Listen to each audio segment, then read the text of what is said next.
안녕하세요. 수아입니다. 이번 시간은 우리가 수자령을 위한 전도 기도를 꼭 해야만 하는 이유입니다. 제가 오래전에 손초사님께 들은 이야기인데 그 당시 어느 남자분께서 상담을 하러 왔는데 그분의 이야기는 사실 TV 뉴스에도 나왔던 그런 사건의 주인공입니다. 아주 큰 고통을 겪고 있는 어느 날 젊은 부인과 어린 아들이 저수지에 빠져 죽은 일이 일어난 것입니다. 그것도 밤에, 밤 한두 시쯤에. 남편이 자는 사이에 아들 손을 끌고 나가서 저수지에 빠져 죽은 거예요. 그러니까 아마 지방 어디였나 봐요. 그래서 그 집에서 저수지까지 걸어가는데 뭐한 30분? 뭐 이 정도 걸어가면 저수지가 나온다고 합니다. 근데 거기 빠져 죽은 거예요. 그래서 이제 경찰에서 이제 조사를 하죠. 그런데 이제 아파트에 살았나 봐요. 아파트에 살았는데 CCTV를 보니까 너무나 밝은 얼굴로 웃음을 띠면서 아들의 손을 잡고 어린 아들 뭐 유치원생인지 초등학생인지 그랬던 것 같아요. 어린 아들 손을 잡고 걸어서 아파트 밖으로 나가는 모습까지 찍힌 것입니다. 밤 2 시라나 뭐 그때였던 것 같아요. 그렇다면 자살로 보기에는 너무나 얼굴이 밝은 거예요. 그리고 이왕이면 낮에도 있는데 밤 한두 시에 자다가 그것도 이해가 안 되고 그렇게 밝은 것을 보면 실족사한 게 아닌가. 늦은 밤에는 달빛만 있고 어두운 밤에는 사실 이 경계가 모호하거든요, 땅과 물에. 달빛이 비추고 어리어리하다 보면 그래서 어린 아들과 실족사한 게 아닌가. 그렇게 인제 결론은 내린 것이죠. 왜냐하면 뭐 경제적인 어려움도 없고 부부 사이도 좋고 주변의 소문도 아무런 이유가 없다는 거예요. 그러니까 이 남편은 이제 초상을 치르고 난 다음에 도무지 나는 납득이 안 간다. 왜 우리 부인이 하필이면 그 밤에 자다 말고 아이 손을 이끌고 깨워서 데리고 나갔느냐. 엄마하고 어디 같이 가자 하면서 뭐 잠자는 아이를 깨웠든지 그랬을 거 아니에요. 그 쉽지 않은 얘기죠. 혼자는 몰라도 아이까지. 아이도 그냥 웃으면서 둘이 손잡고 가더라는 거예요. 나는 도무지 이해가 안 간다. 그래서 뭐 점술가들도 찾아다니고 점도 많이 치고 했겠죠. 너무 속이 터지니까. 나는 이 이유를 꼭 알아야겠다. 슬픔 이전에 나는 너무나 궁금하다. 왜 그런 죽음을 택했어야 하는지. 설사 실족사라 해도 왜 그 밤에 아이 손을 잡고 나갔느냐 이거예요. 그런데도 어느 곳에서도 이제 속 시원한 답을 못 얻은 것입니다. 그러다가 인제 어느 분이 인제 손천사님께 가 보라고 했나 봐요. 뭐 이러이러한 도인이 계신데 한번 그분께 가서 여쭤보라고. 그래서 손천사님을 찾아왔다고 합니다. 그런데 인제 손천사님은 해안에 있으니까 그 남자분께 이런 질문을 드립니다. "혹시 임신 중절을 한 적이 있습니까?" 부인께서 "유산한 적이 있습니까?" 그랬더니 "네. 있습니다." 깜짝 놀라면서 있다고 하더래요. 그렇다면 그 업보입니까?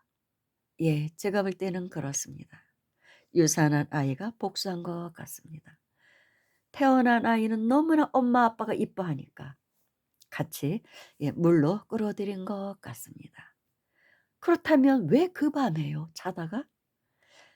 제가 볼 때는 부인에게는 몽유병이 있었던 것 같습니다. 그래서 가만히 생각해 보니까 그런 증세가 심하진 않았지만 좀 있었다고 하더라고요.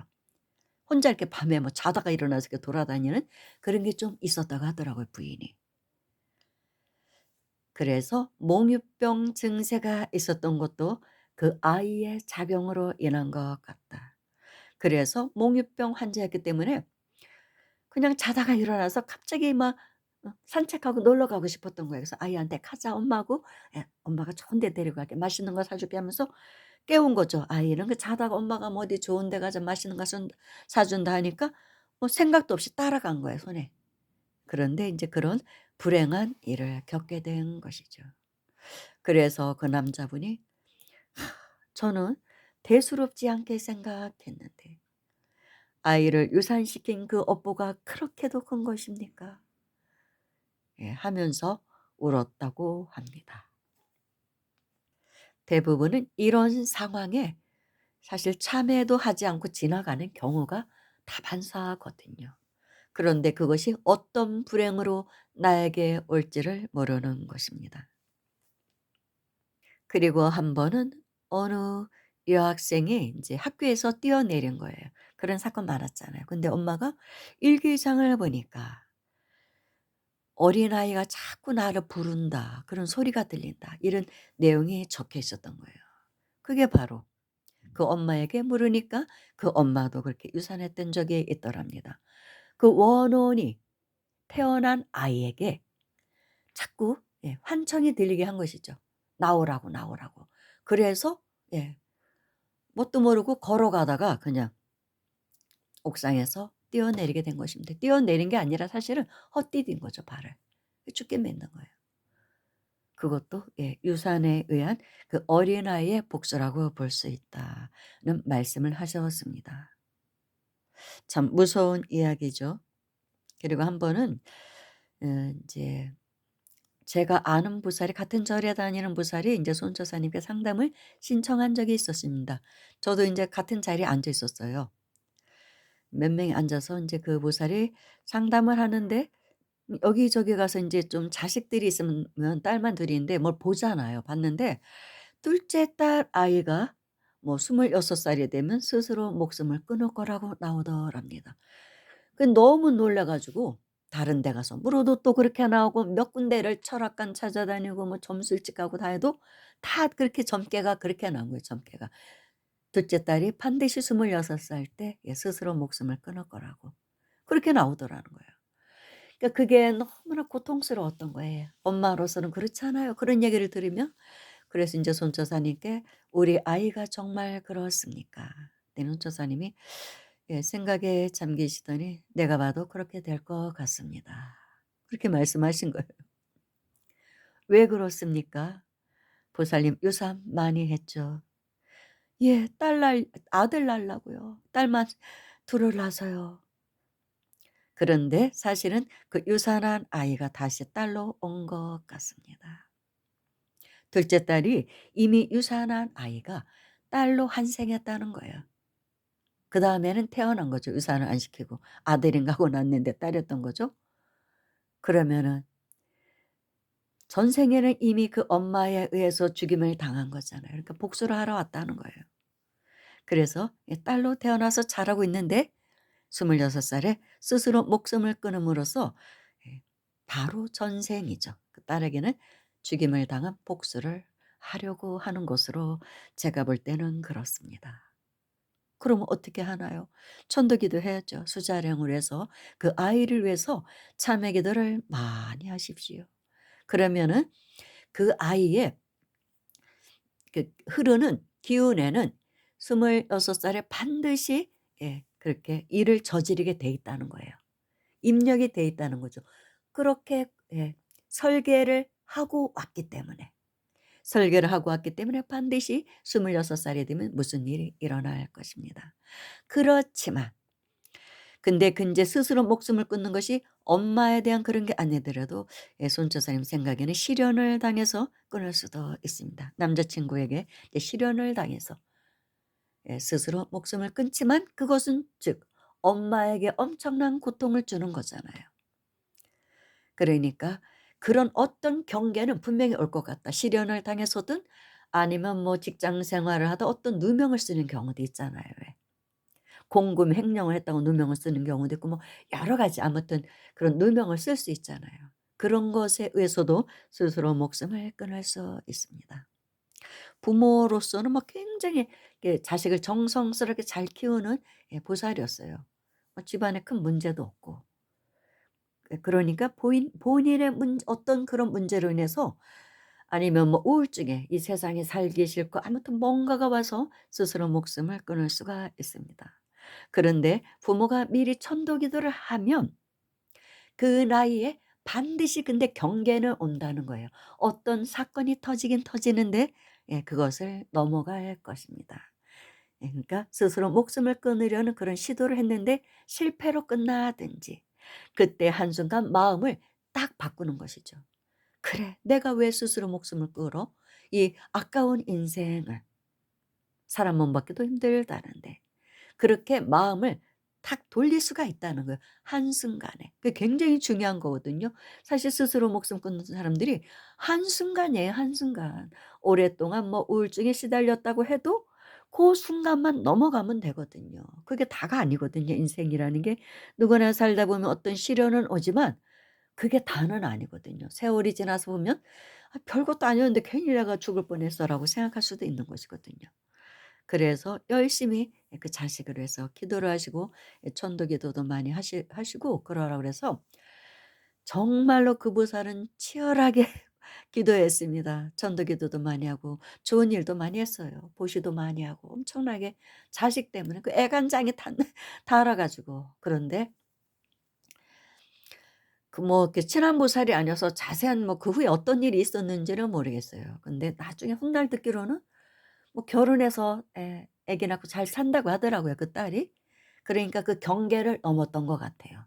경계를 넘어서 결혼해서 자식 낳고 잘 산다는 얘기를 제가 어렴풋이 들었습니다. 그 내막은 무슨 일이 있었는지까지 뭐 친한 보살이 아니라 듣지는 못했지만 누군가를 통해 제가 "그 보살 지금 요즘 잘 살아." 하니까 "어 뭐 애들도 다 결혼 딸 둘 다 결혼하고 뭐 친정엄마 이렇게 노릇하면서 잘 살아." 그러더라고요. 그래서 '아 그 경계를 뛰어넘었구나.'라는 것을 제가 알게 돼서 '아 참 다행이다.' 싶더라고요. 반드시 그 경계가 오게 되어 있다는 거예요 고 나이가 되면. 그렇게 입력이 돼 있기 때문에 운명의 기운이 그렇게 흘러가기 때문에.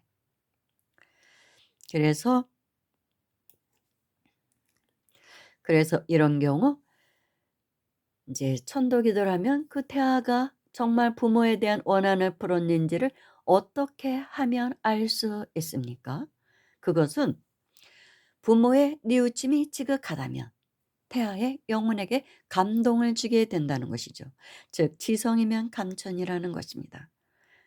그래서 인제 부모 자식 간에 더 연결이 돼서 더 잘 느끼잖아요. 그렇다면은 그 정성이 통한다면 부모의 그 불안한 마음 또 뭐 죄책감 같은 것이 사라지면서 아주 편안한 상태가 될 거라는 거예요. 마음이 편안하게 놓여진다는 것이죠. 그렇다면 그 편안한 마음이고 태아의 영혼이 원한을 풀었다는 것으로 인제 판단할 수 있다는 것입니다. 그렇게 되는 경우는 그 태아는 다음 생에는 부모에게 원수를 갚는 대신에 효도를 다할 수도 있을 것이라는 것입니다. 그 태아는. 임신 중절된 태아는 다음 생에 부모에게 또 다시 태어날 수도 있잖아요. 아니면 뭐 인제 또 다른 인연으로 만날 수도 있지만 좋은 인연으로 만난다는 것입니다. 원한을 풀었기 때문에. 그래서 요즘 자식이 부모를 죽이고 막 이런 일들이 막 있죠. 그게 그 원인에도 이 수자령으로 인한 원인이 많이 있다는 것입니다. 존속 사례가 일어나는 것이 우리가 받는 업보라는 것입니다. 그래서 천년도 파괴되고 일년도 파괴된 이 현재 이런 세상의 일들이 이 지옥 같은 일들이 펼쳐지고 있다는 것입니다. 그렇기 때문에 자신의 업을 확연히 아는 사람은 없죠 누구나. 전생에 지은 것까지 어떻게 알겠습니까? 그렇지만 이 생에 지은 것부터 참회하는 마음을 늘 가져야 한다는 것입니다. 그리고 알게 모르게 지은 죄까지 늘 참회하는 마음. 그래서 늘 수행을 해서 밝은 기운이 나에게 넘치면 이제 그런 탁한 기운 그런 것들이 이제 사라지는 것이죠. 그래서 우리는 늘 "너는 입에 염불이라도 하라."고 늘 염불이라도 하라는 것입니다. 마음을 밝게 가지는 것이죠. 마음이 편안해야 일도 잘 풀리니까요. 오늘의 방송은 여기서 마치겠습니다. 감사합니다.